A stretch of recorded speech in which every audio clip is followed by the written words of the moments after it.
diretamente pelo povo depois de 20 anos, com o apoio do povo, porque isso sim é fundamental. Não é um biônico que vai ao governo do Estado nesta oportunidade. É um homem que será eleito diretamente pelo povo. E este terá a força necessária para modificar, no interesse dos municípios, portanto, do povo do interior, do povo dos pequenos e médios e grandes municípios, e inclusive de todo o Estado, esse tributarismo que significa a escorça total do povo brasileiro. Bom, a quarta pergunta vai ser respondida pelo senador Franco Montoro. Mas a pessoa que vai perguntar é o senhor Renato Ticulá, presidente da Sociedade Rural Brasileira. O Renato Ticulá está aquele lá. Vai fazer a pergunta ao senador Franco. Fala, e todos os partidos falam, inclusive nós da Rural Brasileira falamos numa reforma agrária. Nós da Rural preferimos o termo revolução agrária. Gostaria, senador, de ouvir de Vossa Excelência qual a sua visão do problema reforma agrária, que é muito falado, mas pouco explicado.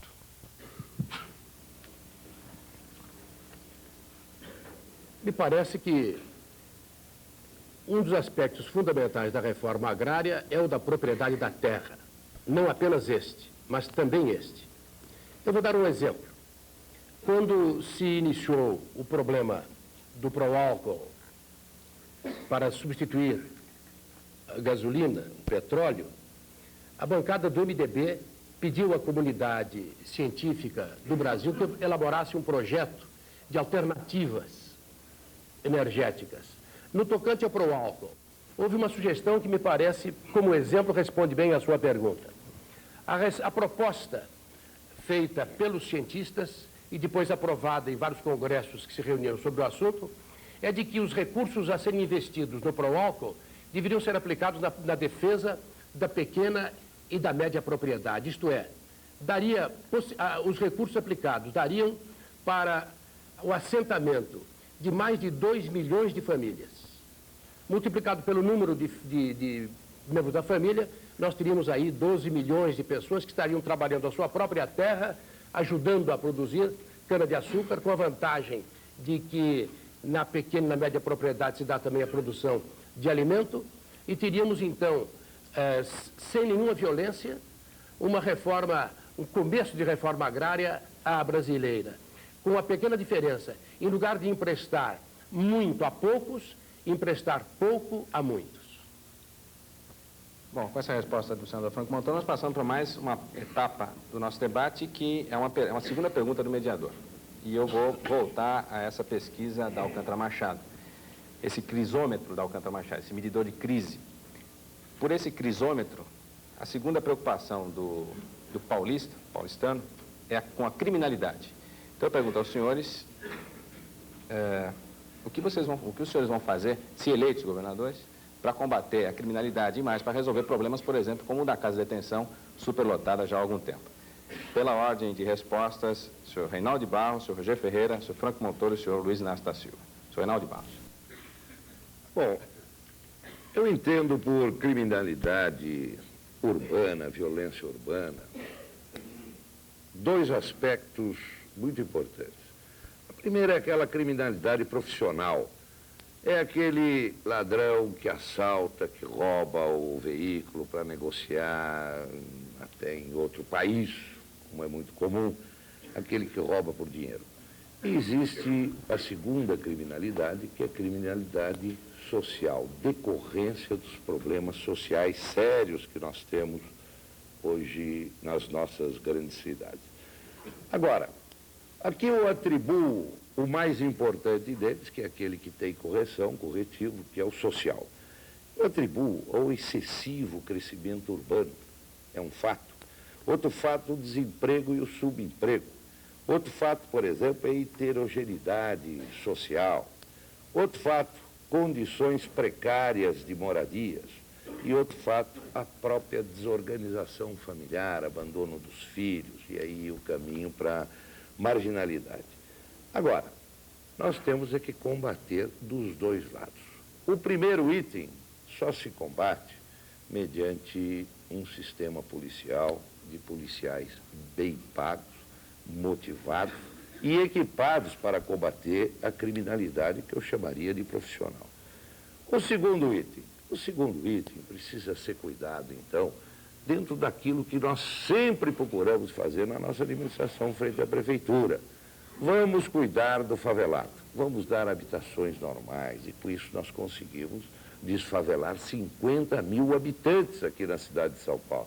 Vamos iluminar as ruas, todo mundo fala, é demagogia porque quer ser candidato, é demagogia coisa nenhuma, o povo me pediu isso dentro de uma pesquisa monstra realizada na cidade de São Paulo, que a única maneira do prefeito contribuir com a criminalidade, para acabar com a criminalidade, era na iluminação pública.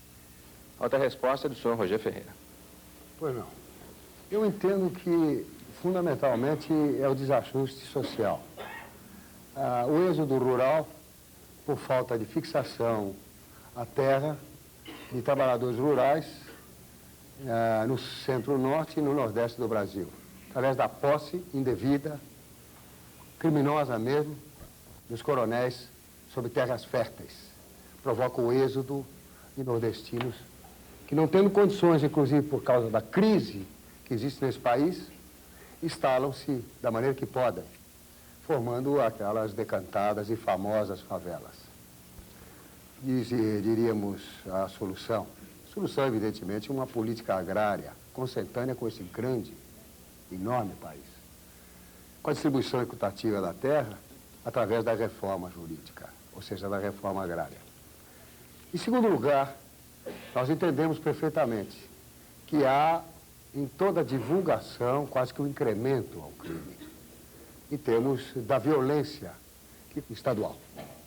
São governos que nos foram impostos através de uma legislação, toda ela a interesses antidemocráticos. E isto dá a demonstração perfeita de como, não acreditando nesta democracia libertária, nessa democracia verdadeira, a juventude de hoje, por exemplo, se desencaminha normalmente por força daquilo que não os estimula, porque não tem o hábito, inclusive, de fazer política, que é uma necessidade a todo homem. Concluindo, deixa eu dizer que a criação de uma política ostensiva, com a gloriosa Guarda Civil, que foi extinta em maio de 64, que seria uma polícia preventiva. Senador Franco Montoro. Me parece que há um entendimento claro de que há causas sociais e econômicas da violência. E estas, evidentemente, serão atacadas através das medidas que aqui foram lembradas. O combate ao desemprego, escola, saúde, educação, transporte, habitação. Mas, como governador, o que se pode fazer diretamente sobre o problema do combate à violência? Me parece que algumas medidas são facilmente aplicáveis, desde que se dê ao problema a preocupação e o cuidado que ele merece. Primeiro, é o policiamento preventivo. Nós temos uma polícia militar com dezenas de milhares de pessoas. Se ela estiver percorrendo, como aquela famosa Cosme e Damião, correndo, não parada, há estudos objetivos feitos por nossa assessoria de estudos que demonstra que é possível, com os recursos de que dispomos, fazer com que cada ponto do território seja percorrido de hora em hora por uma pessoa que esteja, por um policial que esteja cuidando, é a parte preventiva, primeiro ponto. Segundo, a parte da polícia civil. É preciso aí tomar duas medidas. Uma, um grande esforço de educação, de reciclagem, para que se convençam todos aqueles que pertencem a este aparelhamento da importância da sua atuação e que estão a serviço da comunidade. Segundo, é um aparelhamento material. Eu tenho um dado impressionante. Nos últimos 4 anos, sabe quantas delegacias foram feitas em São Paulo? 2. Turmalina e Santo Expedito, só 2 construídas. É muito melhor, em lugar de dar rosas aos políticos, dar um pouco mais de segurança à população. E, finalmente, o aparelhamento penitenciário. O desastre da casa de detenção foi consequência da superpopulação. Dispensaram-se os funcionários que cuidavam da assistência judiciária, porque não havia recursos. E, com isso, se estimulou a criminalidade. A última resposta é de Luiz Inácio Lula da Silva. Isso precisa ser mostrado um dado aqui que eu considero bastante importante. Até novembro de 80, a rota havia matado 110 pessoas.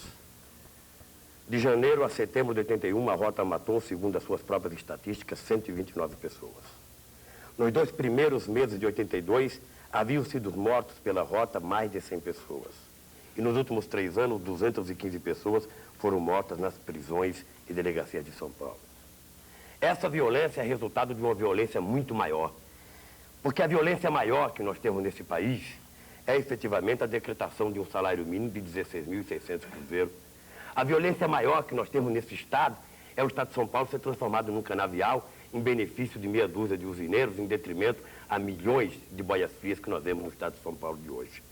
E nós não iremos efetivamente acabar com a criminalidade se não tivermos que levar em consideração a questão do poder aquisitivo. Eu perguntaria a um cidadão que ganha 400, 500 mil cruzeiros, 200 mil cruzeiros por mês, por que ele não anda assaltando? Efetivamente porque ele ganha para dar de comida para os seus filhos, ganha para dar de comida para sua mulher, ganha para pagar aluguel. E o trabalhador que está desempregado, que está desesperado, ele efetivamente não tem saída se não tentar encontrar roubando para comer. Então essa é a violência maior. É o ministro do Trabalho, o presidente da República, a cada dia que aparece na televisão, tentar convencer o brasileiro de que ele tem que viver com 16 mil cruzeiros por mês. Deveriam eles tentar vencer para eles ver de que a criminalidade maior é efetivamente essa decretação do salário mínimo. Bom, respondida essa segunda questão, nós vamos passar de novo a uma pergunta do auditório. Eu vou sortear mais 4 pessoas que vão fazer perguntas aos candidatos.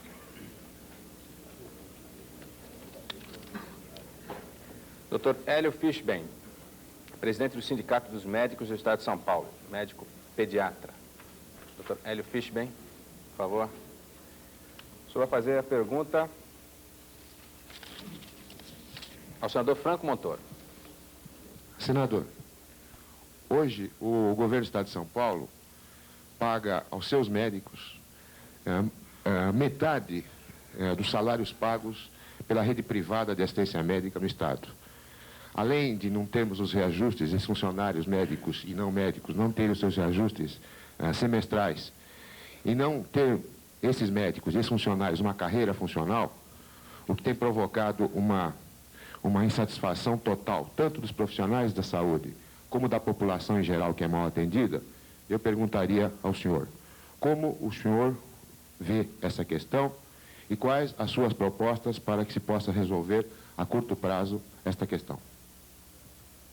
O problema da remuneração dos médicos está ligado à remuneração de todo o funcionalismo, que tem sido o grande sacrificado.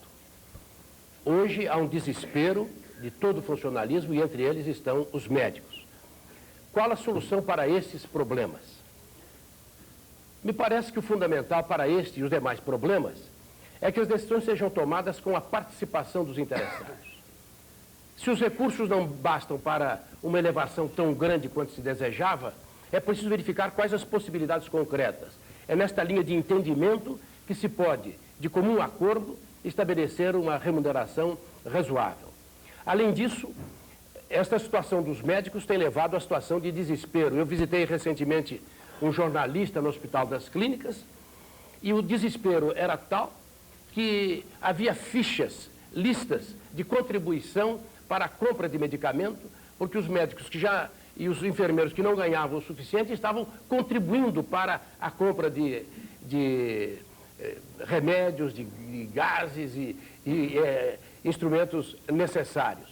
Por isso, me parece que em todos os hospitais do Estado em que tem havido protestos recentemente, greves, como no Hospital dos Servidores, por exemplo, é necessária a participação dos médicos, dos funcionários, na direção desses estabelecimentos, para que esta política do hospital, inclusive a política de vencimentos, seja feita com a colaboração dos interessados, com a participação dos próprios interessados. E não de portas fechadas, o governo dizendo, não tenho recursos, não tem recurso para dar a remuneração ao funcionário, mas aplicou 80 bilhões na Paulipetro ou gastou bilhões por mês na compra de flores e na sua propaganda pessoal e na sua verba de representação. Vamos então à segunda pergunta do auditório.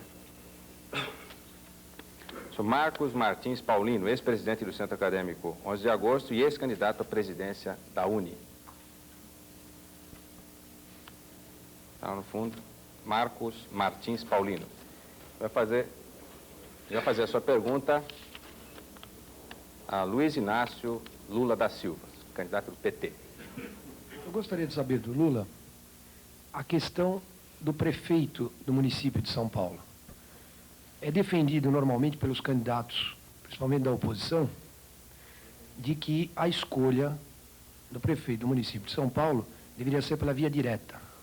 Há uma impossibilidade constitucional para que isso aconteça.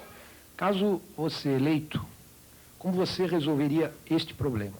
Por exemplo, eu cito uma opinião que já foi manifestada no caso pelo senador Franco Montoro, de que esta escolha recairia, dada esta impossibilidade constitucional, sobre o parlamentar mais votado, vereador, deputado estadual ou deputado federal, mais votado do partido que elegeu o governador. É viável esta hipótese ou qual seria a sua hipótese? Eu sou taxativamente contra essa hipótese. Eu acho que, seja o mais votado ou menos votado, ele passa a ser biônico na medida em que o prefeito da capital não tem que ser do gosto do governador, mas tem que ser do gosto da opinião pública dos milhões de brasileiros que moram na capital do estado de São Paulo. O Partido dos Trabalhadores tem uma proposta, essa proposta já foi enviada a todos os presidentes de partidos políticos desse país e até hoje não recebemos nenhuma proposta confirmando se aceitava ou não promover ou eleições ou um plebiscito, embora sabendo que a lei não permite fazer eleições, caberia aos partidos políticos criar instrumentos para que nós pudéssemos fazer essas eleições. E até hoje, lamentavelmente, eu não recebi uma resposta oficial de nenhum presidente de partido político, nem dos partidos de oposição. Vamos passar então à terceira pergunta do auditório. Como o meu nome foi mencionado, eu pediria para dar uma breve explicação. Um momento. Você concede essa explicação do senador Franco Montoro? Não foi ele, foi a pergunta. Bom. Mas apenas numa palavra. O nosso ponto de vista do PMDB é de que o prefeito de São Paulo deve ser eleito. E temos uma emenda no Congresso Nacional de autoria do senador Mauro Benevides para que a eleição se faça pelo voto direto da população. O senhor Roger Ferreira também quer falar? Claro, mas o Roger Ferreira pediu antes. Por favor, senhor Roger.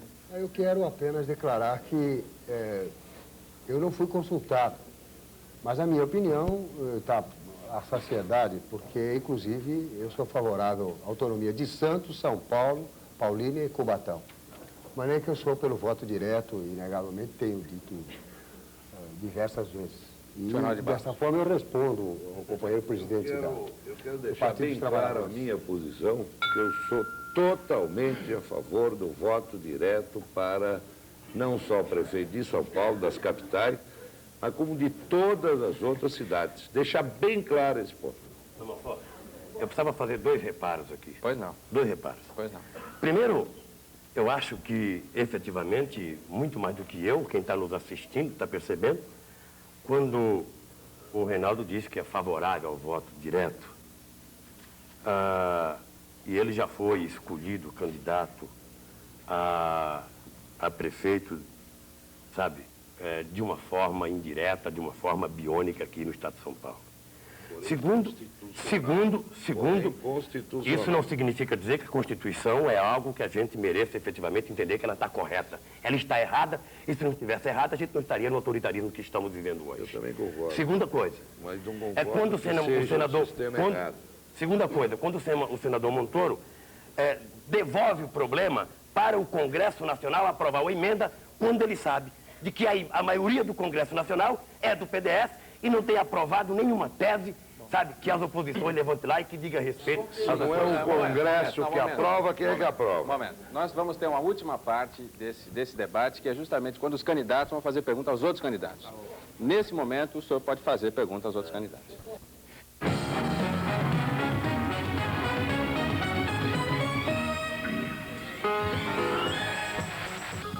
Sem censura especial.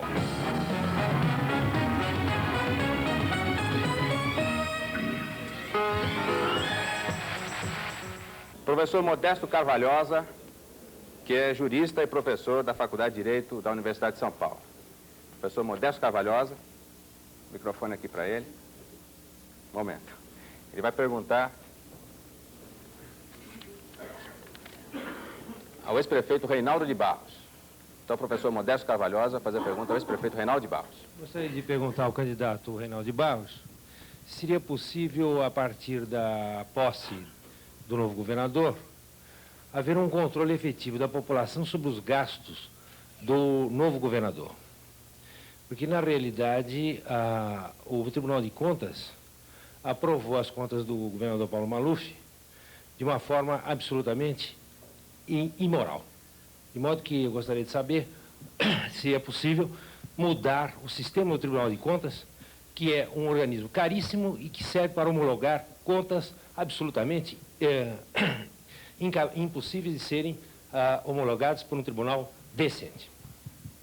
Bom, no país eu entendo que existem leis, existem regras, existem regulamentos. Cada um tem um princípio. Eu usei de austeridade na prefeitura. Não estou aqui para defender quem quer que seja. Agora, a verdade é que existe um Tribunal de Contas de homens honrados, sérios, que decidiram. Alguém julga alguém, é o tribunal que está julgando. Agora, não compete a mim julgar o Tribunal de Contas. Nesse caso, nós teríamos que julgar todo mundo. Nesse ponto, eu acho que cada macaco no seu galho.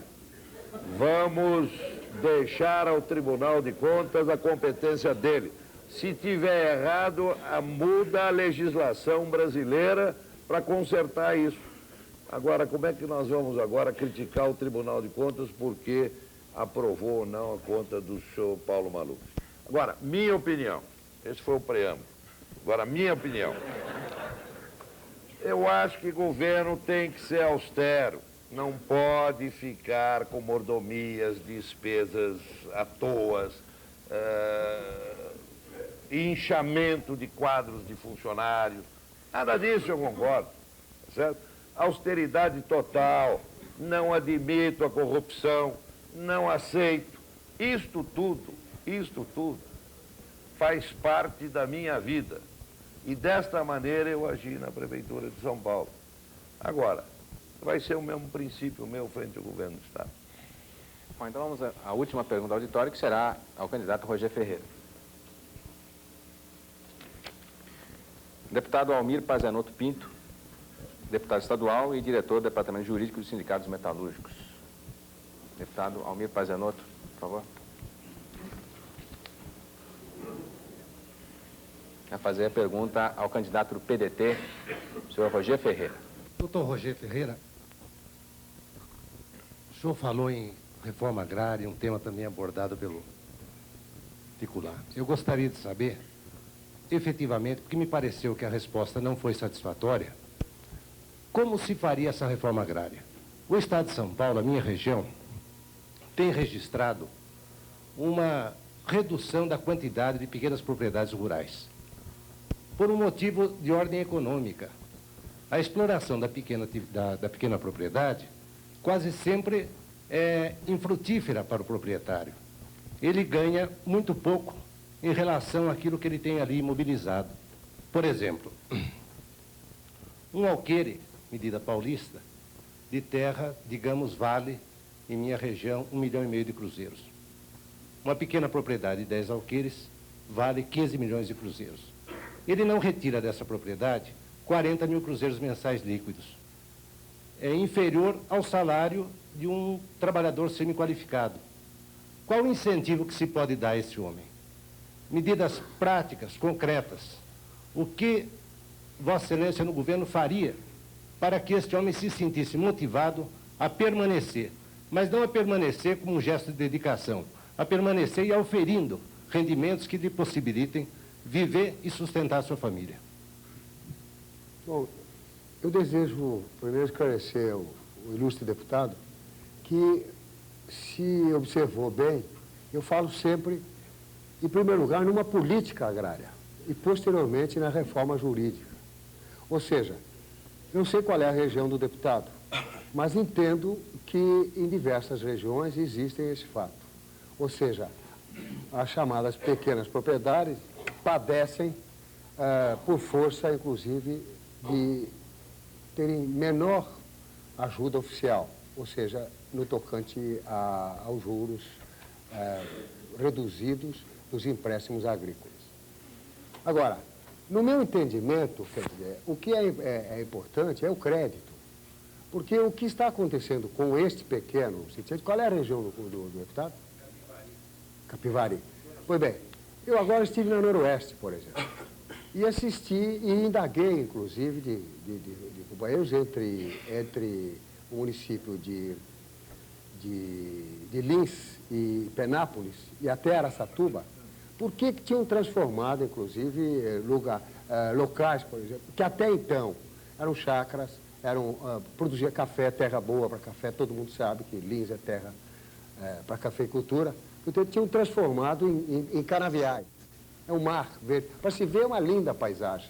Mas, no entanto, em termos da terra, em termos da rentabilidade, em termos de emprego, em termos, inclusive, da possível industrialização, empobrece a região. Esta política agrária é que é necessária, antes mesmo da reforma jurídica. A reforma jurídica seria, no entendimento do mais objetivo possível, saber o que precisa Capivari em termos de pequena propriedade e maior propriedade no tocante ao estipêndio, aos juros, ao alcance e não para que se plante cana, como nós sabemos de um escândalo agora de plantação de cana com 40 milhões de cruzeiros do Banespa. A próxima parte, então, é a terceira pergunta do mediador, a minha última pergunta, que eu vou voltar a essa pesquisa da Alcântara Machado e vou perguntar aos senhores que, como governador do Estado, até que ponto vocês poderiam ajudar o governo federal e a nação como um todo no problema do custo de vida, que é a terceira preocupação da sociedade paulista. Como vocês poderiam combater o custo de vida, a alta do custo de vida? Pela ordem, senhor Roger Ferreira, senador Franco Montoro, Luiz Inácio Lula da Silva e Reinaldo de Barros. Senhor Roger Ferreira. 2 minutos para responder. Bom, é difícil, né? O custo de vida... Bom, reduzir o custo de vida em 2 minutos é muito difícil. O custo de vida que está há 18 anos aumentando uma elevação. Bom, em primeiro lugar, eu até trouxe umas anotações porque me pareceu muito importante. Reduzir drasticamente os juros, atualmente 45% para o custeio e 73% ao ano para investimentos, que tornam inviáveis as atividades agrícolas, pequena e média de alimentos, dificultando até mesmo as empresas agrícolas nacionais. Perdoe trocar de óculos, mas... Você desconta esse tempo? Claro. Preços compatíveis para produtor na época da colheita e armazenamento da produção. Na época da colheita, caem vertiginosamente os preços e a agricultura, tendo que vender para pagar seus compromissos, entrega seus produtos às multinacionais de alimentos a preços vis, chegando a laranja a apodrecer, dando trabalho, inclusive, ao pequeno, médio lavrador, de ter que enterrar, inclusive, essa laranja podre. C. A redução do custo do alimento para o consumidor através do controle estatal do abastecimento e dos preços. A família trabalhadora consome, em média, 43% do seu orçamento e alimentos, alimentando-se mal. De maneira que estas medidas me parecem as medidas iniciais que o governo do Estado pode, através dos seus agentes financeiros, aplicar para procurar reduzir o custo de vida. Senador Franco Montoro. Uma primeira medida será, evidentemente, relativa ao alimento, porque é o alimento que mais pesa no custo de vida. A esse respeito, o governo do Estado pode atuar de 2 maneiras, principalmente. A primeira será estimular, favorecer, através dos meios de que dispõe, crédito principalmente, a produção de alimentos. Segundo, eliminar, tanto quanto possível, o atravessador, porque, em geral, o produtor recebe pouco e o consumidor paga muito. Daí uma série de medidas que seria longo aqui estender, mas fundamentalmente fazer com que a produção chegue imediatamente ao centro próximo, sem a necessidade de vir até São Paulo e voltar depois para a cidade, como acontece atualmente. Outro ponto, no qual é possível trabalhar, e é uma reivindicação do produtor rural, são as estradas vicinais, que permitam um transporte rápido para que ele possa fazer com que a sua produção chegue ao consumidor. É comum, nas visitas que fizemos a mais de 500 municípios, encontrarmos esta crítica, esta queixa. Não há caminho, ele tem a produção e não pode colocar. O exemplo da laranja, lembrado pelo Roger, é esclarecedor. A pessoa vende a laranja a 20 cruzeiros, a dúzia, na região, e em São Paulo custa mais de 100 ou 200 cruzeiros, em virtude exatamente dessas dificuldades, a ausência de uma política de transporte e de defesa do produto para alimentação. Agora, Luiz Inácio Lula da Silva. Eu só queria lembrar que o governo é um dos grandes, ou quem sabe o maior responsável pelo aumento do custo de vida nesse estado e, consequentemente, no Brasil inteiro. Nos últimos 12 meses, a energia elétrica subiu 108%, a água e esgoto subiu 132%, o gás engarrafado 103%, serviço de saúde 131%, educação 143%, tarifa de ônibus 117%, óleo diesel 120%. Apenas para mostrar de que o governo é o maior responsável pelo aumento de custo de vida. E outra coisa muito grave é que o governo, efetivamente, ele faz a campanha tentando incentivar o pequeno agricultor a plantar. Na medida que o pequeno agricultor planta, o governo não garante o preço. Há um ditado muito certo que teve um tempo que havia uma propaganda na televisão que dizia: plante que o governo garante. E os trabalhadores rurais falavam: plante e coma, senão o João toma. Isso efetivamente é a demonstração clara de que o agricultor fica à mercê do banco ou fica à mercê dos grandes proprietários que aos poucos vão sufocando.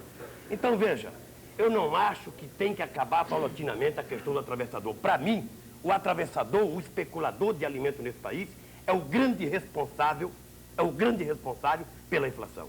E eu acho que essa figura deveria sair do cenário brasileiro e o governo se responsabilizar em pegar do produtor e entregar ao consumidor a preço de custo, melhorando o preço para o produtor e baixando o preço para o consumidor. Só não fazem isso porque quem é governo tem compromisso exatamente com os atravessadores e com os grandes proprietários. Ex-prefeito Reinaldo de Barros. Bom, o problema é o seguinte. Para o governo do Estado ajudar a combater o custo de vida, o governo precisa tomar um grande cuidado nos seus investimentos. Economia total do governo como uma regra geral. Vamos usar executar projetos somente daqueles que atinjam a produção. No nosso programa de governo, todas as grandes obras já foram postas à margem. E o senador Montoro acabou de dizer aquilo que é fundamental no nosso programa de governo, que são as estradas vicinais, principalmente para escoamento da produção. Agora, o problema de alimentação para o povo, nós lutamos muito aqui em São Paulo. E chegamos aos varejões que indiscutivelmente foi um sucesso, excluindo de uma vez por toda uma grande parte do atravessador, que é realmente uma chaga. Quer dizer, não se pode admitir que uma verdura produzida na região de Bauru venha para o Ceasa em São Paulo e depois venha um comerciante de hortigranjeiro de Bauru comprar no Ceasa em São Paulo e ela volta de novo para Bauru. Então, o sucesso foi enorme, tanto é que nesses próprios varejões nós já estamos chegando ao produtor do consumidor para conseguir comida mais barata. E outras coisas, como projetos do Profeijão, do arroz, enfim, regiões próprias para isso, irrigação, tecnologia e levar esses produtos a uma maior produção a um custo mais barato para chegar aos grandes centros do consumidor a um preço conveniente. Também precisamos que o produtor tenha condições de vender bem o seu produto, senão vem o desânimo normal do produtor. Então, tudo isso foi testado em São Paulo. Acabou o seu tempo. E agora eu vou passar para uma... Eu vou passar para uma outra parte que não está dentro do regulamento. E essa parte, como não estaria no regulamento, então eu vou fazer uma consulta aos candidatos para ver se eles estão de acordo que a gente introduza, nesse instante, esta parte. É o seguinte, existe uma equipe externa da Rede Globo, nesse momento, uma unidade móvel, no terminal do Tietê, rodoviário do Tietê, aqui perto, e essa unidade está com um repórter que deve ouvir as pessoas que eventualmente estão chegando ou saindo de São Paulo. O repórter vai perguntar a 4 pessoas, e essas pessoas vão chegar essas 4 pessoas, e essas pessoas vão fazer pergunta. Cada pessoa vai fazer uma pergunta a cada um de vocês, dos senhores. E agora eu pergunto se os senhores estão de acordo que isso aconteça. Perfeito. Então, como todo mundo está de acordo, nós vamos chamar o repórter Carlos Tramontina, que está nesse momento no terminal rodoviário do Tietê. Pois é, Monforte, nós estamos exatamente no terminal rodoviário do Tietê, estamos conversando com algumas pessoas que de passagem se preparam para tomar os seus ônibus e que deram uma paradinha por aqui para fazer uma pergunta aos candidatos. O primeiro que vai conversar com a gente é o senhor Heber Reis, que é advogado e trabalha normalmente no Vale do Ribeira, principalmente na cidade de Registro.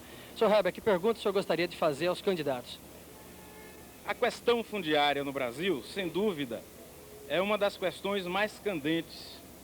As denúncias que nós temos visto e ouvido, né, realmente nos fazem pensar a respeito da questão fundiária. Eu gostaria de saber dos candidatos,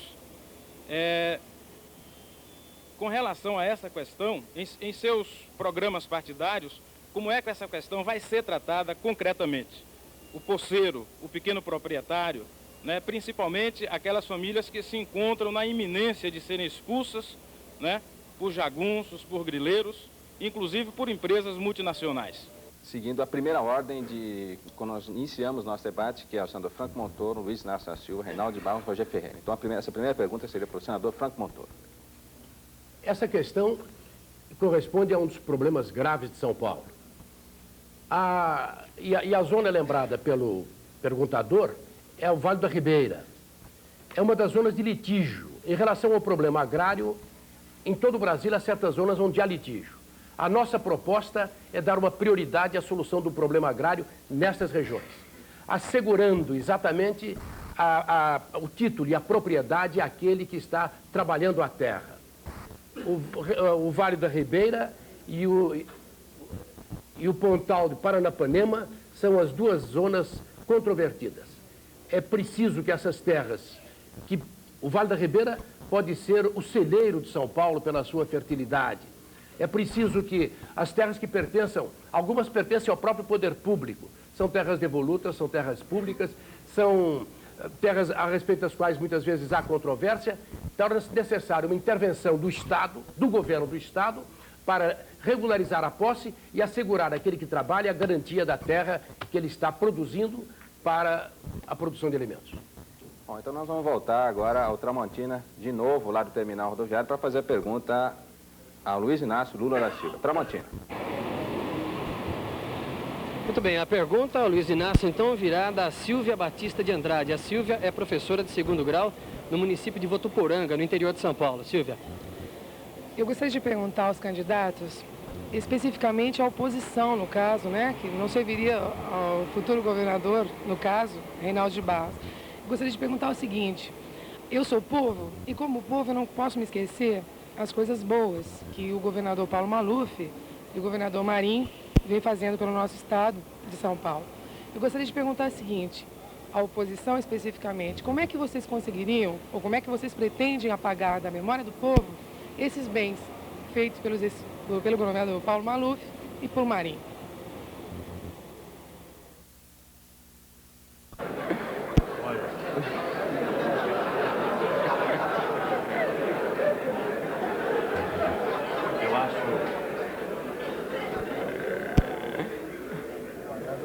Eu acho que, efetivamente, nós não temos que apagar do mapa, pura e simplesmente, sabe, as coisas boas, sabe, do Marinho e do Maluf, porque é preciso saber quais foram as coisas boas. E a companheira não diz quais foram as coisas boas. Quem sabe ela tenha sido privilegiada com emprego público, sabe, daqueles empregos políticos que tem na mão de alguns setores do Estado. Mas eu queria dizer de que o problema básico da oposição e do PT, principalmente nesse Estado, é moralizar esse Estado. Eu não vejo nenhuma vantagem quando o senhor Reinaldo de Barros diz que fez 50 mil casas em São Paulo, Se nós sabemos que tem outras 50 mil aí abandonadas, porque até agora não foram dados sequestro. Nós não queremos saber de que esse dinheiro que foi construído a casa, na verdade, é o dinheiro da classe trabalhadora, não é dinheiro gerido pelo Estado, é o próprio dinheiro do trabalhador, que, quem sabe, teria sido muito melhor aplicado se estivesse na mão da classe trabalhadora e ela pudesse comprar o seu lote, ela pudesse ela mesma construir a sua casa. Então, eu acho de que nós precisamos apagar não apenas poucas coisas, precisamos apagar tudo que o regime autoritário fez nesse país a partir de 1964. Bom, vamos voltar ao Tramontina lá no terminal do Tietê. Ele vai fazer a terceira pergunta agora ao senhor Reinaldo de Barros. Tramontina.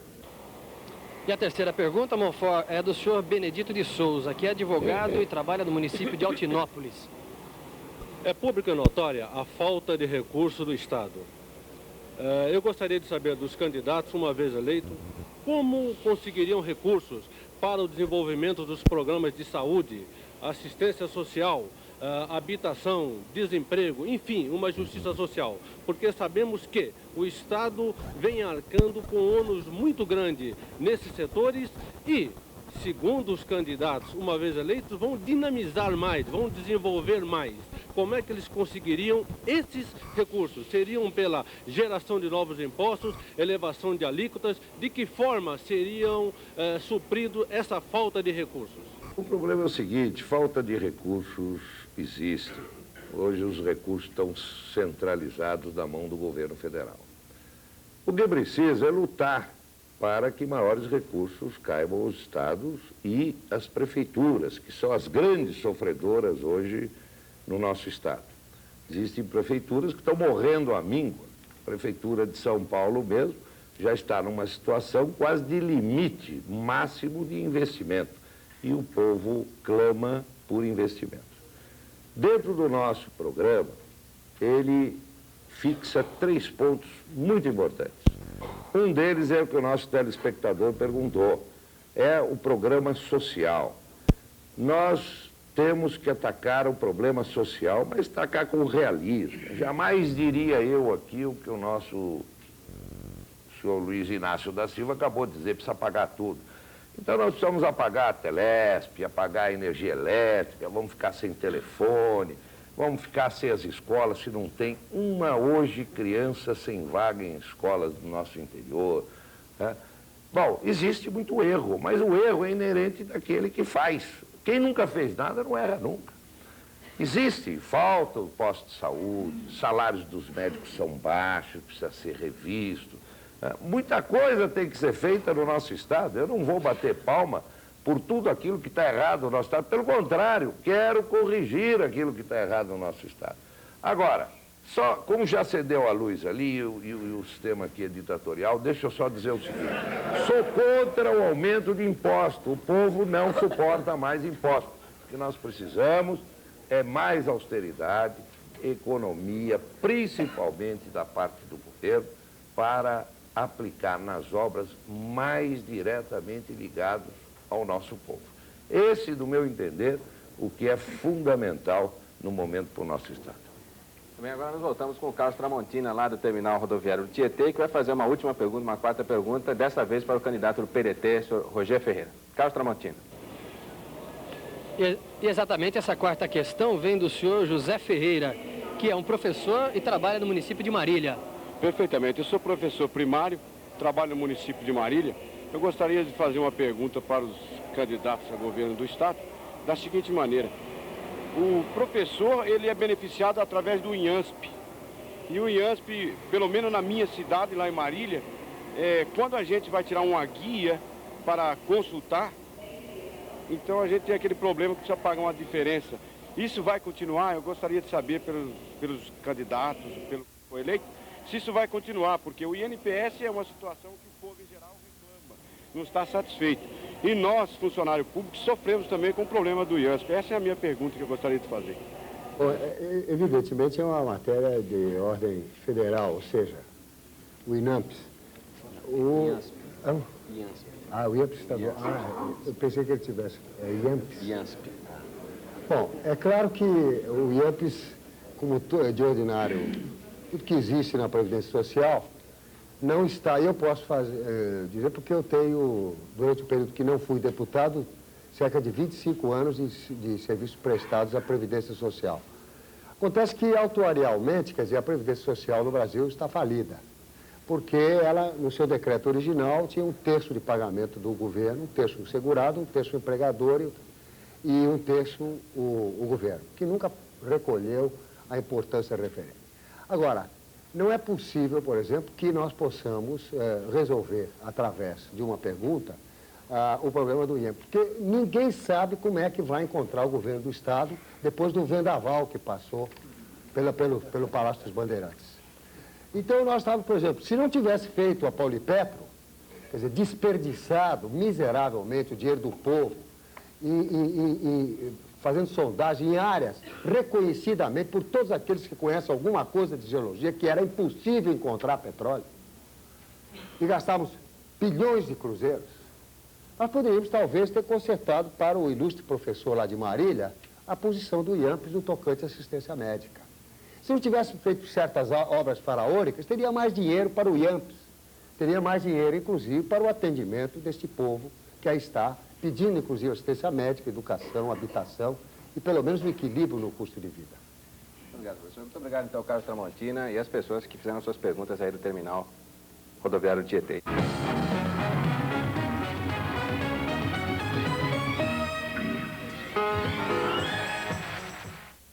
E agora nós estamos aqui na casa do senhor Roger Ferreira, que é o candidato do PDT ao governo de São Paulo. Essa casa aqui no bairro de Higienópolis, o senhor Roger Ferreira está assistindo o debate numa das salas, nas outras salas há outras televisões. E aqui nessa sala está o candidato dele a vice-governador, alguns candidatos do PDT a deputado estadual. E o candidato Roger Ferreira está assistindo o debate tranquilo. O senhor está gostando do debate? Estou muito. Inclusive vendo, participando já é uma coisa extraordinária. Imagine vendo agora, e agora mesmo você veja, eu vou responder uma pergunta do Passanuto. E o senhor acha que o senhor saiu bem? Muito. Por quê? Desculpe, mas elogio em boca própria é vitupério. Eu saí bem porque eu tenho uma mensagem. Eu sou o único candidato que me defini ideologicamente. Eu sou socialista democrático. Os outros entendem que é problema de corrupção. A corrupção é inerente ao regime capitalista. De maneira que ficam muito na periferia do assunto fundamental, que é o sistema econômico que está errado. Rede Globo e o jornal O Estado de São Paulo no grande debate.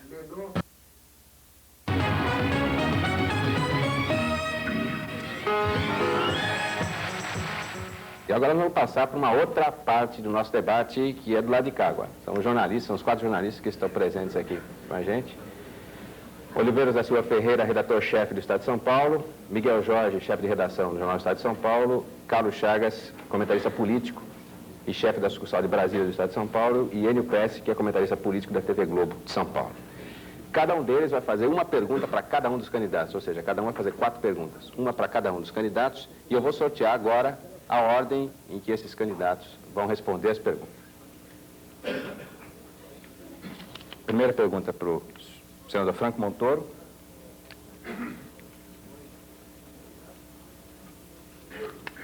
Segunda para o Reinaldo de Barros. Terceira para Luiz Inácio da Silva e quarta para Roger Ferreira. Deu certo, deu certo. Então a primeira pergunta é do redator-chefe do Jornal do Estado de São Paulo, Oliveiros da Silva Ferreira. Eu gostaria inicialmente, como tenho pouco tempo, de dizer que o próximo debate sobre a sucessão presidencial inicialmente versaria sobre a situação internacional.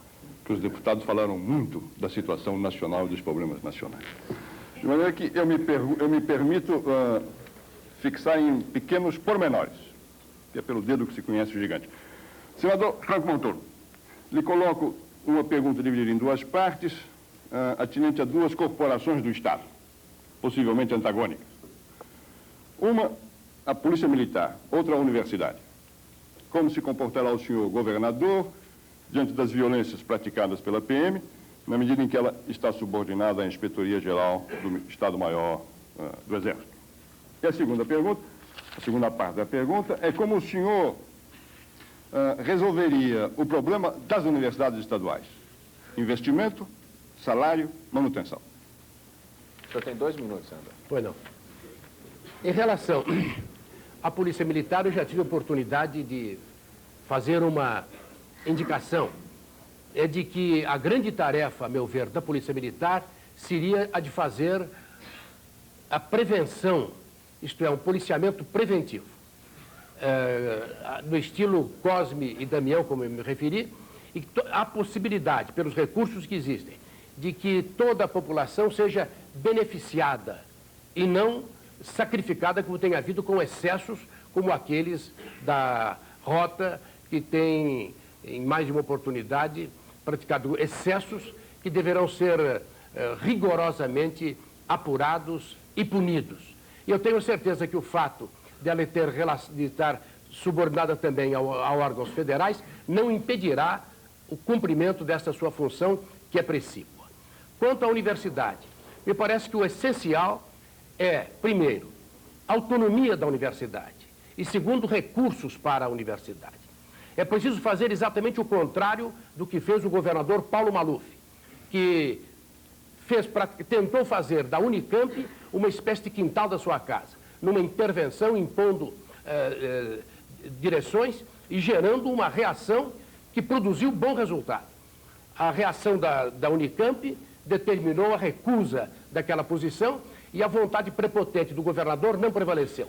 Recursos para a universidade e autonomia, porque sem autonomia não há cultura, não há elaboração, não há pesquisa científica e não há contribuição da universidade para a solução dos problemas do país. Me permitiria, na réplica, de perguntar ao senador o seguinte: ele está destinando a Polícia Militar à função preventiva? Policiamento preventivo. Quem é que fica com a função repressiva? A função repressiva deve caber fundamentalmente à Polícia Civil. E, aliás, ela que combate o criminoso, que prende o criminoso e que o processa, porque é a justiça que deve julgá-lo. É preciso acabar com as medidas de exceção. Bom, eu vou repetir, então, que cada jornalista tem o direito de fazer uma pergunta em 30 segundos, o candidato responde em 2 minutos. Na réplica, ele pode voltar a perguntar em 30 segundos e ele responder em 30 segundos. Oliveira pode fazer a pergunta para o ex-prefeito Reinaldo de Barros. Senhor prefeito, na norma francesa, não é? Resoluções federais impedem a implantação de novas indústrias no Grande São Paulo. Que tipo de solução desenvolverá o senhor para que o trabalhador e para a indústria, diante da impossibilidade da criação de novos empregos? De um lado. E no caso da agricultura, como vai defender o café quando ele não suporta mais a política atual? Bom, o problema das indústrias aqui da cidade de São Paulo, eu sou categoricamente contra aquela política de que São Paulo precisa parar, principalmente no campo industrial. Não, eu acho que não. Eu acho o seguinte: nós temos no mundo países industriais que funcionam, inclusive não poluem o ambiente em nós. É uma questão apenas de cumprir as leis que aí estão. Ser um pouco mais rígido no cumprimento das leis. A cidade hoje está zoneada para cada tipo de indústria e ela deve ser implantada. Eu mesmo, frente à prefeitura, eu questionei muito o problema da Zona Leste, onde hoje ela é explosiva, certo? Somente a Coab está construindo um conjunto para 120 mil habitantes, que está lá. Agora, esse povo tem que se locomover da Zona Leste, às vezes para a Zona Sul, às vezes para as regiões industriais e para o centro da cidade. Então, o que precisa é o seguinte: é ordenadamente, dentro de um programa, continuar a incrementar e a construir as indústrias na cidade de São Paulo. Não é simplesmente bloquear e parar, como existe um conceito. Segundo, precisa criar polos industriais no interior, para que a população não se concentre somente na cidade de São Paulo. Todos nós sabemos hoje que a qualidade de vida no interior é muito melhor do que em São Paulo. O cidadão vem para São Paulo à busca de melhores empregos, melhores condições de vida. Se lá no interior ele tiver e encontrar com um programa habitacional bem feito, automaticamente isso vai para o interior. Ninguém procura um grande centro só porque acha bonito. É raríssimo os casos que isso acontece. Bom, nunca... Aí. Bom, Na minha réplica, eu não posso lhe exigir que responda sobre a cafeicultura, porque o senhor não teve tempo. Mas o senhor insiste em manter a lei, não é certo? A lei diz exatamente que não se fará mais indústria em São Paulo. Não, eu sei. No grande São Paulo. Eu sei. De maneira que o senhor, como governador, vai, estaticamente, obedecer às resoluções do CDI. E São Paulo parou. Não, nós temos Digo grande São Paulo, eu sei disso. Mas nós temos que lutar para alterar isso.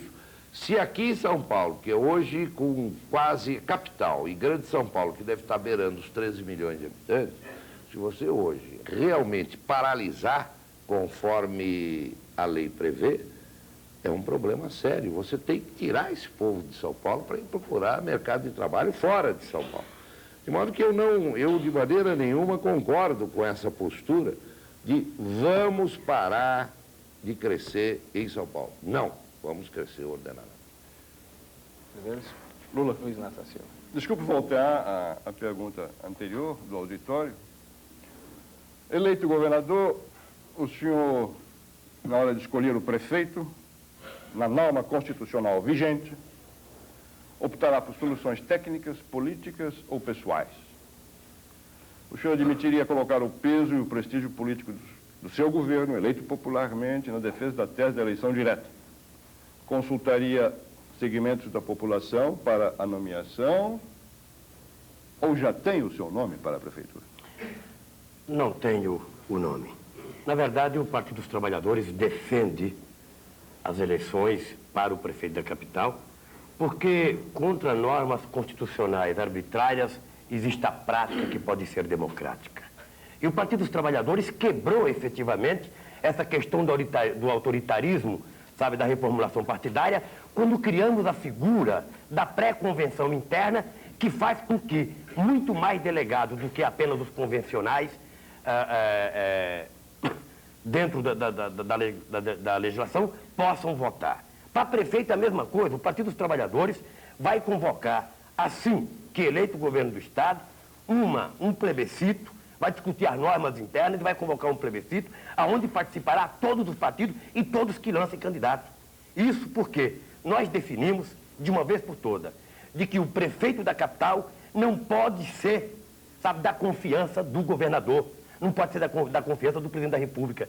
Ele tem que ser da confiança dos eleitores da capital, porque é os eleitores que terão que cobrar e terão que administrar esse município. Por isso, o Partido dos Trabalhadores vai fazer eleições, mesmo que a lei não permita, nós iremos criar normas para fazer eleições ou plebiscito para prefeito da capital. É um compromisso assumido publicamente e assim que terminar eleições, ganhado o Partido dos Trabalhadores, iremos promover essas eleições. Então me permita dizer que o senhor está antecipadamente criando uma crise política, na medida em que diz que a norma constitucional não vale. A norma que o elege e que o empossa não vale, primeiro.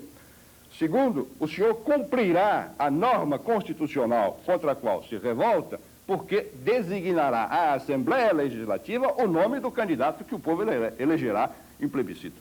Como é que o senhor resolve a crise que o senhor cria e o seu drama de consciência? Veja, a primeira crise política a gente vive hoje. Não vamos viver sem fazer eleições para prefeito. A crise política a gente está vivendo há 20 anos sem eleições para prefeito. Segundo, eu acho que o papel da Assembleia Legislativa é referendar aquilo que é decisão soberana do povo e não aquilo que é direito ou que é desejo de um governador do Estado. Por isso, não terei problema de consciência, não terei nenhum problema de consciência, terei, sim, a consciência tranquila do dever cumprido, na medida em que garantir ao eleitor de São Paulo que escolha o prefeito da capital para esse Estado. O último candidato. Roger, voltamos a nos encontrar depois de 30 anos. São Paulo, ninguém sabe quantas empresas estatais tem o Estado de São Paulo. Ninguém sabe o que elas representam no governo de São Paulo, na economia paulista.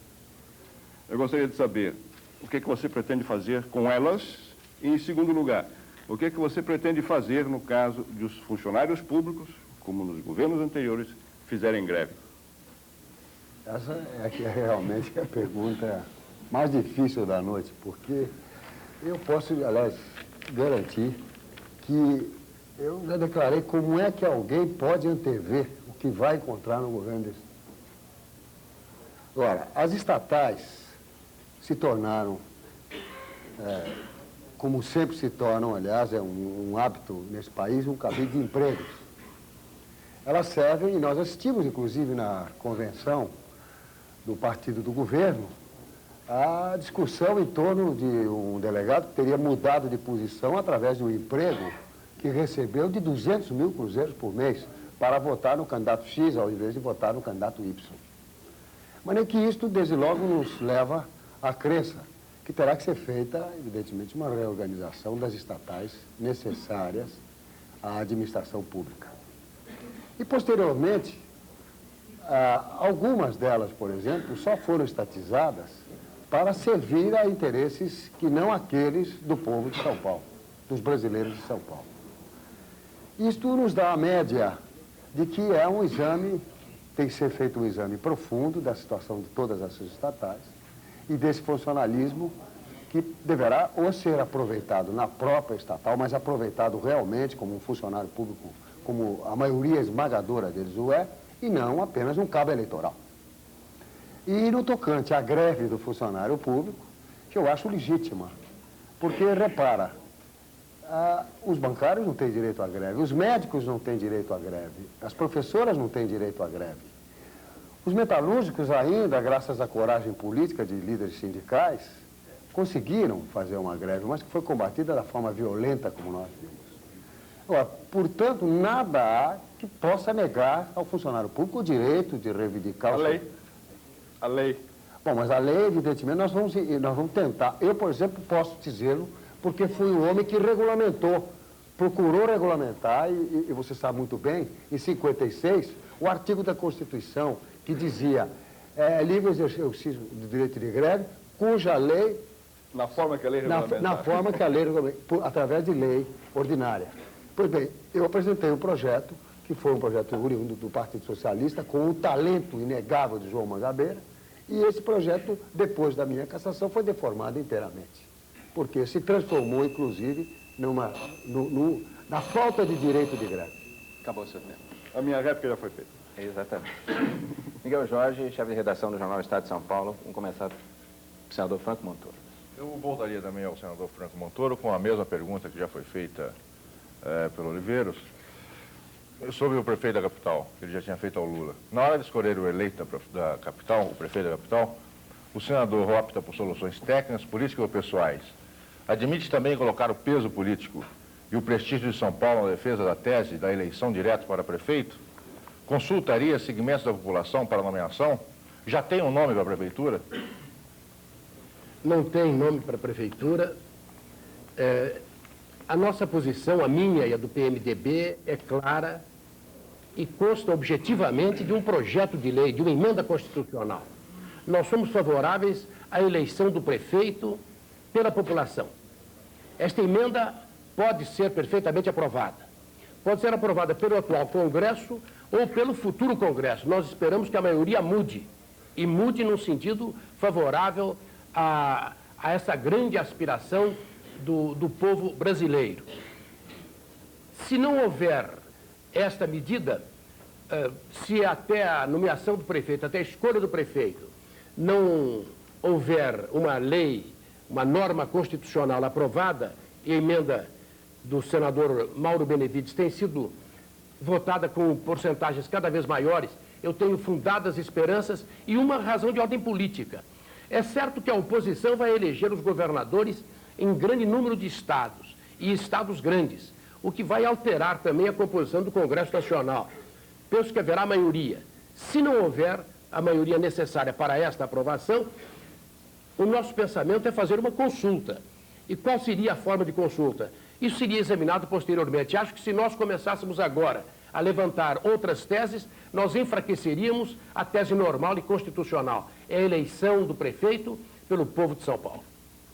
Eu gostaria de perguntar ainda, o Lula disse que faria uma eleição ou um plebiscito com todos os partidos. Não aprovada esta emenda, eu gostaria que o senador, por favor, antecipasse.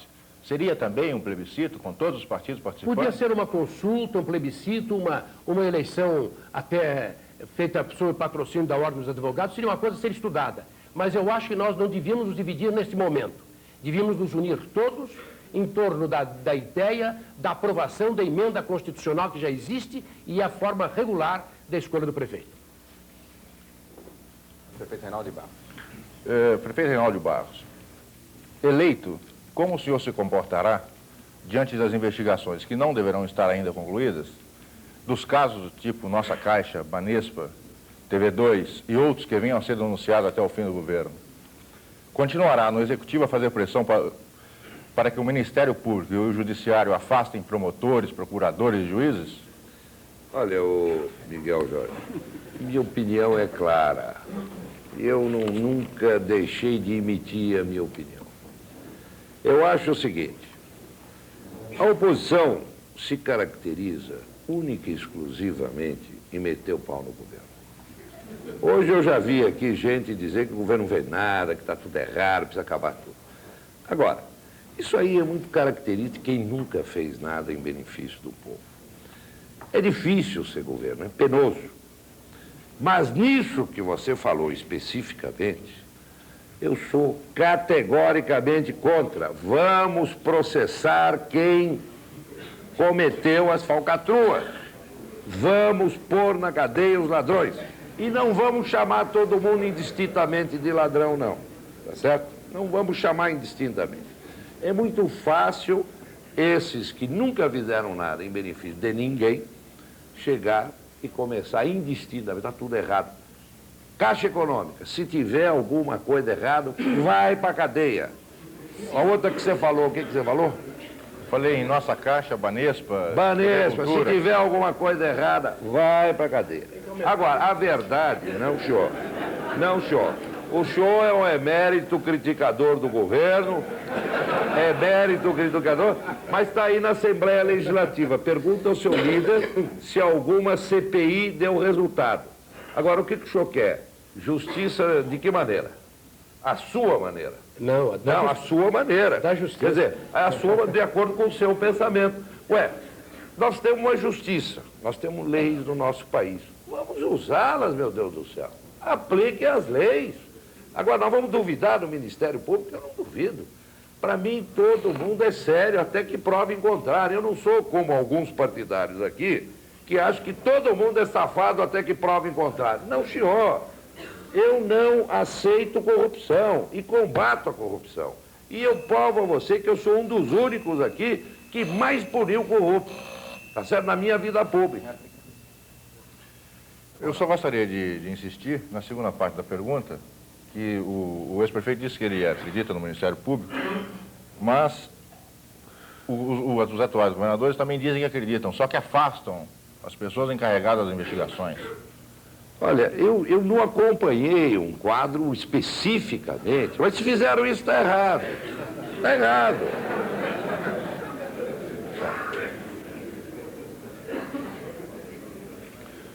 Lula, eu gostaria de saber o que você pensa da liberdade de imprensa.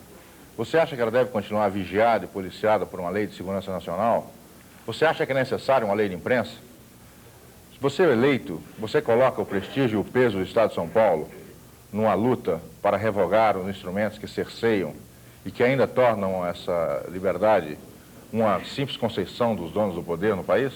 Veja, eu tranquilamente já coloco, até antes se tenho colocado, fui processado exatamente por brigar, não apenas que para houvesse liberdade sindical, mas que houvesse liberdade de imprensa, que o jornalista pudesse efetivamente fazer o artigo, publicá-lo, sem medo de que a pessoa que se sente ofendida pudesse pedir um enquadramento, sem que a Polícia Federal tivesse que vir ao jornal tentar arrombar a gaveta para ver isso. Eu defendo, coloco o peso do Estado de São Paulo, coloco o meu peso e tenho colocado em defesa da total liberdade de imprensa. Está respondido. O senhor se proclama um socialista. Se eleito, como fará, dentro das limitações de um governador, para desenvolver o socialismo no Estado? Como fará para mudar o controle do Executivo sobre as empresas do Estado de São Paulo, como Banespa, Caixa Econômica, Céspedes e a GESP, e que são mais de 500, como o próprio Oliveira nos informou? Em primeiro lugar, nós entendemos que nós teríamos uma orientação inteiramente diferente da orientação que vem sendo realizada pelo atual governo. Ou seja, colocar, como eu disse na pergunta ao Oliveira Ferreira, as estatais a serviço do povo, não a serviço do partido do governo. Eu acho muito importante, inclusive, que se fale naquilo que é público e notório, quer dizer, a moralização da administração pública. Os agentes financeiros, que é a pergunta específica do ilustre jornalista, eu já respondi quando falei no programa de habitação, por exemplo, que elas estejam a serviço do povo e não a serviço, por exemplo, do partido do governo, dos deputados do governo, como nós sabemos do problema dos empréstimos no Banespa, das prioridades, inclusive, da Caixa Econômica Estadual, do Badesp, por exemplo, que financia tudo, menos, evidentemente, a pequena e média empresa, o pequeno e médio proprietário e até as grandes empresas agrícolas. Quer dizer, todos esses são o início de um processo, inclusive, no qual nós limitaremos o máximo possível o desenvolvimento do capitalismo, quer dizer, que com suas garras, que ele procura, em todos os setores, na minha opinião, deturpar a atividade política. Porque hoje nós assistimos à eleição entre... nós passamos pela Avenida Brasil e vemos comitês eleitorais só comparados às sedes do Banespa, suntuosas, assintosas à pobreza do nosso povo. Comitês eleitorais. Todos os excedentes das desapropriações que não foram pagas, porque eu trabalho nesse setor como profissional da advocacia e agora começaram a pagar 1981 nas desapropriações. E o que sentimos? Sentimos que clientes meus são favelados porque não recebem o dinheiro das suas casas que foram desapropriadas para obras suntuárias.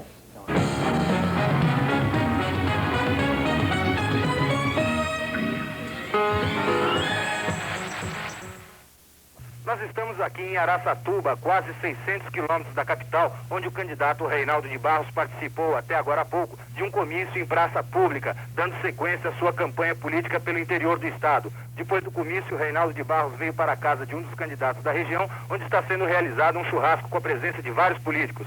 Mas o prato principal aqui é mesmo o debate que está sendo transmitido pela Rede Globo. O ex-prefeito da capital está assistindo o debate ao lado de sua esposa e de vários correligionários. Ele fez alguns comentários rápidos durante o debate e prestou muita atenção. Nós vamos conversar com ele agora. Engenheiro Reinaldo de Barros, o senhor acha, o que o senhor está achando desse debate? Bom, é claro que a primeira impressão de quem vê pelo vídeo é um debate de pouca movimentação. O tempo muito reduzido para as respostas e o raciocínio, evidentemente, ele é prejudicado. Mas está um debate em alto nível. Isto o telespectador pode claramente notar. E o senhor acha que o senhor está indo bem? Bom, é muito difícil dizer quem está indo bem, quem está indo mal. Isso é mais uma questão do próprio telespectador de observar o debate, que não é bem um debate, são perguntas e respostas, num tempo muito reduzido. Mas está interessante. Rede Globo e o Estado de São Paulo no grande debate.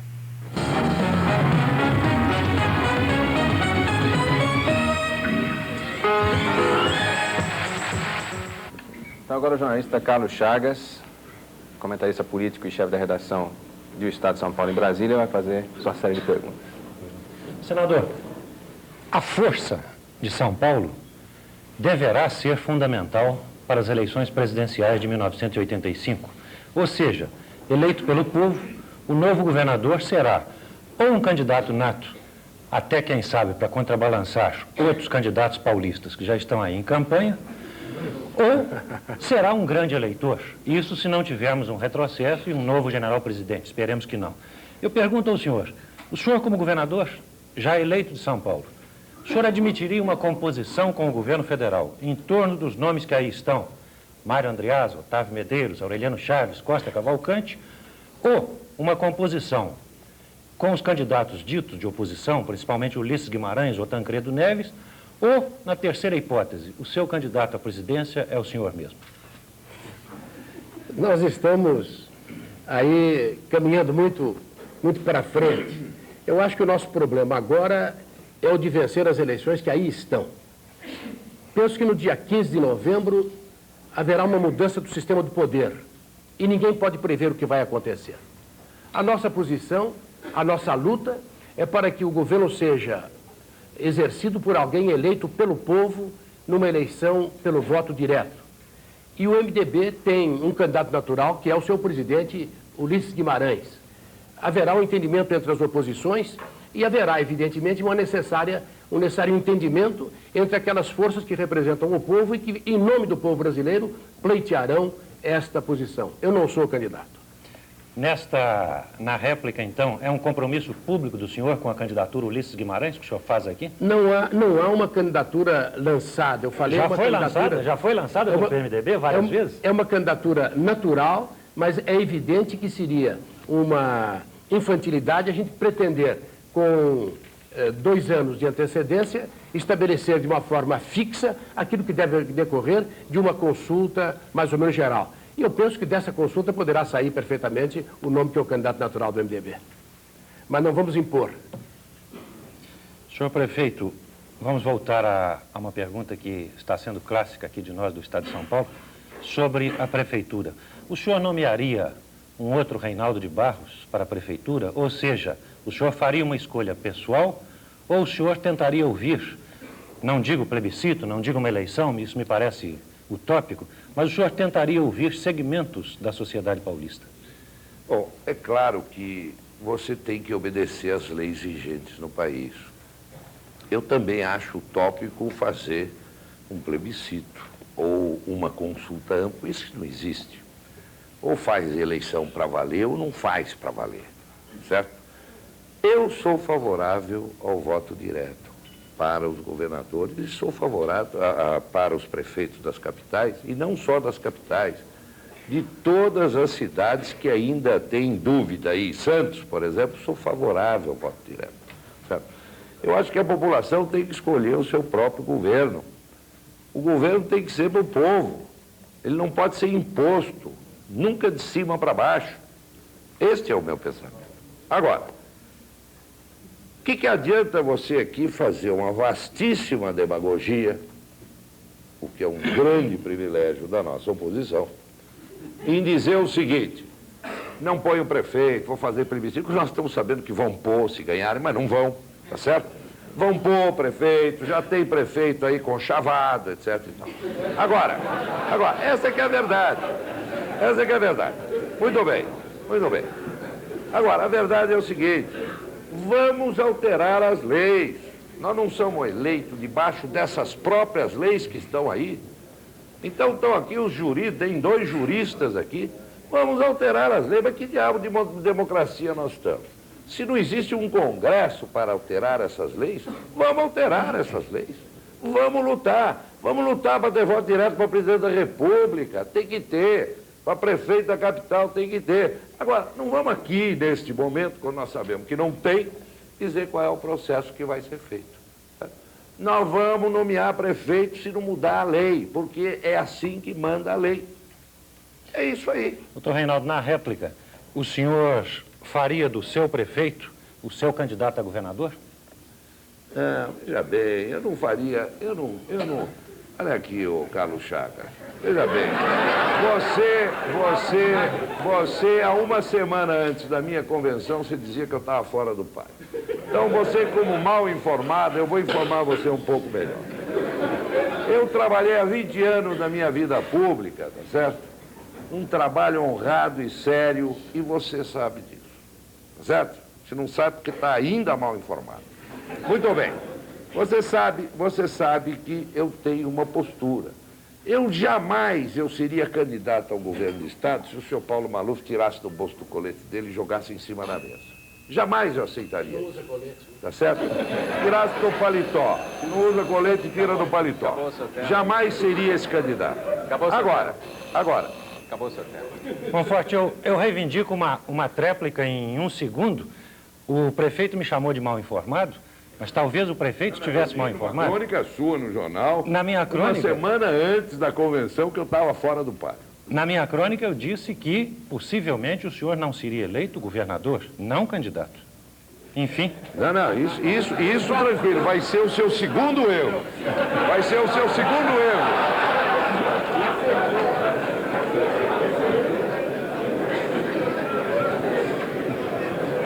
Uma pergunta ao Lula. Como presidente do PT, o Lula tem se apresentado como um democrata, como alguém que enaltece a liberdade como fator de desenvolvimento político, social e econômico. Há dias, no entanto, o candidato do PT enviou uma mensagem a Fidel Castro elogiando a Cuba. Eu pergunto, a liberdade existente em Cuba é a liberdade que o candidato do PT deseja para o Brasil? Veja, eu não conheço a liberdade existente em Cuba. O que eu tenho certeza absoluta é que o povo cubano hoje vive melhor e em melhores condições do que vivia no tempo de Fulgêncio Batista. E eu mandei uma carta ao Fidel Castro, como mandei uma carta ao Arafat, como mandei carta à Frente Sandinista, como mandei carta a todos os oprimidos, porque isso está dentro do programa do partido. E eu acho que hoje, se Cuba está na situação que está, deve basicamente à burrice do imperialismo americano que empurrou cada vez mais Cuba a ser dependente da União Soviética. Eu mandei a carta, defendo liberdade, não conheço o regime cubano, não conheço como não conheço o soviético, como não conheço o polonês, por isso eu não ousaria dizer se lá o de Cuba é bom para o Brasil. O que eu tenho consciência tranquila é que dentro da proposta política do Partido dos Trabalhadores, a gente coloca a questão do socialismo e coloca mais ainda, coloca que somente um debate a nível nacional, somente a participação da classe trabalhadora é possível a gente definir qual é o tipo de sociedade que interessa ao povo brasileiro. Por isso, já é do programa do partido, já é da minha prática e da minha índole. Não precisar ficar buscando um modelo lá fora, não. Eu acho que o povo encontra aqui e vai encontrar na marra, quer queira o regime, quer não queira. Apenas na réplica, o candidato do PT sustentou, e brilhantemente, a liberdade de imprensa. Em Cuba não há liberdade de imprensa. Como conciliar esses dois valores? Veja, eu não sou presidente cubano. Eu estou me candidatando ao governo do estado de São Paulo. Eu era presidente de um sindicato e no meu sindicato tinha liberdade. É só perguntar para a categoria. E quando eu defendo a liberdade de imprensa, é porque eu acho que somente com a participação efetiva do jornalista, somente com a participação efetiva da comunidade que trabalha nos jornais, é que a gente vai poder conseguir a tal liberdade de imprensa planejada. Então, veja, eu quero me preocupar em São Paulo. Em São Paulo, eu disse, antes de ser candidato, e digo agora, colocarei o peso desse Estado em benefício de que haja liberdade de imprensa e que a Polícia Federal vá procurar ladrão por aí e não procurar jornalista para prender, como tem acontecido. Doutor Roger, os votos indicam as pesquisas que os votos que o senhor irá receber indicam as pesquisas não serão bastantes para a sua eleição. Mas, com certeza, os votos que o senhor irá receber serão retirados da oposição, ou seja, ajudarão ao candidato do governo. Essa divisão das oposições, que começou com a implosão das oposições, é uma típica estratégia dos donos do poder. É uma típica estratégia do general Golbery, do Palácio do Planalto, etc, etc. Eu pergunto ao senhor, não teria sido preferível que as oposições disputassem estas eleições, agora, deste ano, de novembro, unidas, e que depois de alcançada a vitória, se dividissem, então, doutrinária, política ou ideologicamente, segundo as concepções dos seus líderes? Não estarão as oposições divididas, fazendo exatamente o jogo do poder, dos detentores do poder? Bom, de todos os grandes defeitos que eu tenho, talvez o maior seja o de acreditar nos homens, e principalmente na palavra do presidente da República, porque nada na oportunidade me levava a descrer da famosa abertura e do plano Golbery, no sentido de que o pluralismo partidário era a necessidade para a efetivação da verdadeira democracia no país. Porque a política do sim ou não, ou plebiscitária, já não interessava mais aos quadros realmente políticos. E, desta forma, nós acreditamos, um grupo de elementos, a maioria deles advindos do antigo Partido Socialista, que havia sido fechado pelo arbítrio do golpe de 1º de abril de 64, que era chegado o momento dos partidos ideológicos. Então, nada mais fizemos do que nos reunirmos e fundarmos, e efetivarmos, e lutarmos desesperadamente, aceitando o desafio, inclusive, de fazermos com essa legislação dinamarquesa que aí está, que está feita para os países nórdicos, porque a dificuldade, inclusive, que se encontra para fazer um partido político em São Paulo, sem as possibilidades, evidentemente, dos grandes grupos e governamentais. É terrível. E com isto, fazermos o partido. Para começo, o brilhante, ilustre jornalista, do qual sou leitor assíduo, sabe perfeitamente que nos escamotearam uma sigla que dizia, inclusive, o PTB, Caminho Brasileiro para o Socialismo Democrático. Nos escamotearam por 2 vezes, transformando, inclusive, um embargo declaratório em recurso extraordinário para entregar aqueles que eram os menos indicados para ter uma legenda carismática, sem dúvida, e que era aquela que, por direito, nos pertenceria até nós, como, por exemplo, na questão, o Partido Democrata Trabalhista, chama-se Partido Democrata Trabalhista, um partido socialista, até a próxima convenção. Mas é que isto nos levou a aceitar essa decisão. Agora, eu repito a pergunta sucintamente na réplica, doutor Regi. Isso não é fazer o jogo do governo? Bom, o que nós podemos fazer? Rasgar os casuísmos eleitorais ou cortar pescoços? Nada, nós estamos com o partido formado. A nossa obrigação era, evidentemente, atendermos aos companheiros, às bases que formaram esse partido no Brasil inteiro. E nós não poderíamos, nesta hora, abdicar do direito que nós temos de fazer um partido.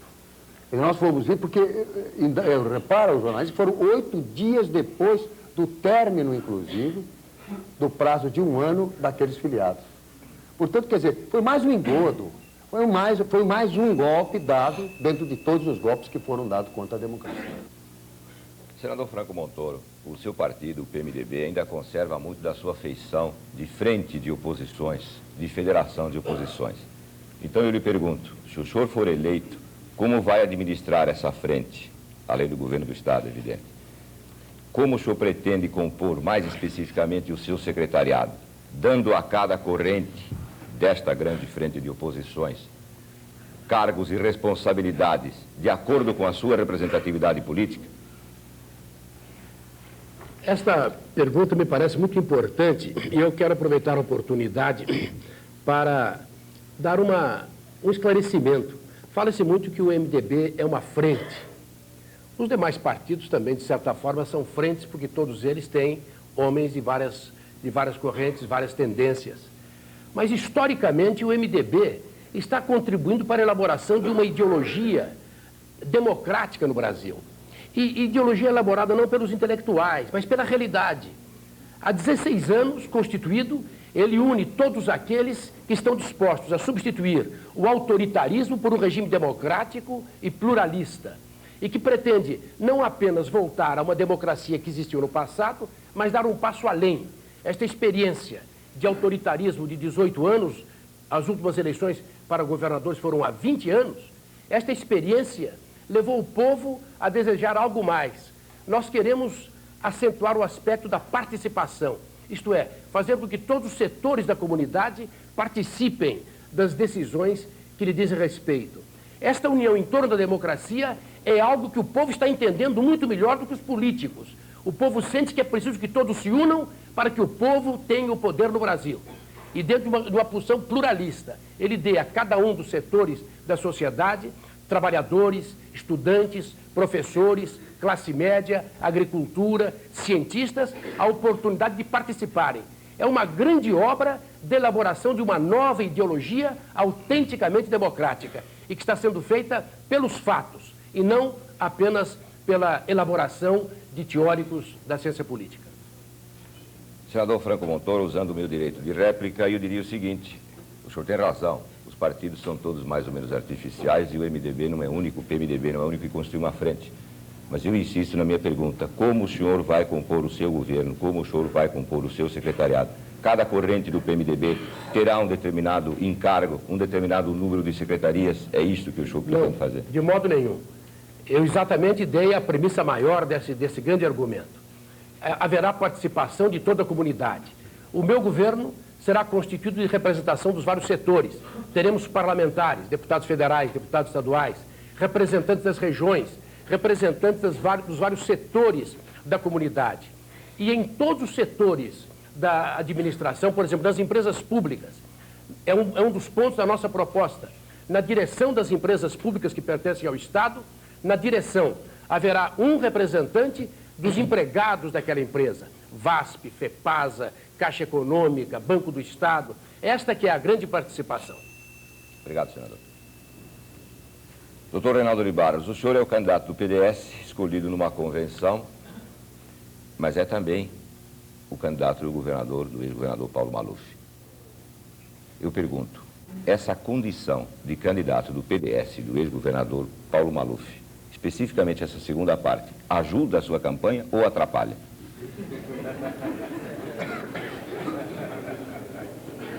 Olha aqui, Enio, eu sou o candidato não do governador Paulo Maluf, eu sou o candidato apoiado pelo governador Paulo Maluf. Precisa ficar bem claro isso. Apoiado pelo governador Paulo Maluf. Desculpe, ex-governador Paulo Maluf. E apoiado também pelo atual governador José Maria Marinho. E apoiado também pelo atual presidente da República, João Figueiredo. Agora, é claro que ajuda. Essa história de ficar criticando Paulo Maluf a vida inteira, todos nós sabemos, e o povo está cansado de saber, que Paulo Maluf trabalhou e trabalhou muito. Ele pode ter cometido inúmeros erros. Eu também reconheço, eu discuto com ele. Sabe? Ele pode ter errado. Mas por que Paulo Maluf? Então Paulo Maluf não fez nada? Fez muito em benefício do povo. E você mesmo vai ver nas eleições se fez ou não fez. Agora, ele ajuda. É um soldado do partido, como candidato a deputado federal, a somar com a gente. Como muitos outros parlamentares, candidatos à reeleição, novos parlamentares, que somam, ajudam. Não tem a menor dúvida que somam. E política é a arte de somar. Não, eu só queria esclarecer que eu não disse que o senhor foi retirado do bolso do colete. Não, disse que o senhor é apoiado, o senhor é o candidato dele. Se o senhor não fosse o candidato dele, evidentemente ele não estaria empenhado na sua campanha, assim como se empenhou na sua convenção para torná-lo candidato. É isso aí que eu gostaria de ter esclarecido. O senhor Luiz Inácio, eu gostaria de lhe fazer uma pergunta que já foi feita várias vezes ao senhor, mas eu gostaria de fazê-la neste momento porque esse debate terá certamente um alcance, uma profundidade e uma repercussão muito grande. A pergunta se refere ao voto útil, Luiz Inácio. Houve um momento em que foi lançada a tese do voto útil pelas oposições. E voto útil seria aquele dado ao candidato que melhor tivesse condições de realizar o objetivo principal das oposições.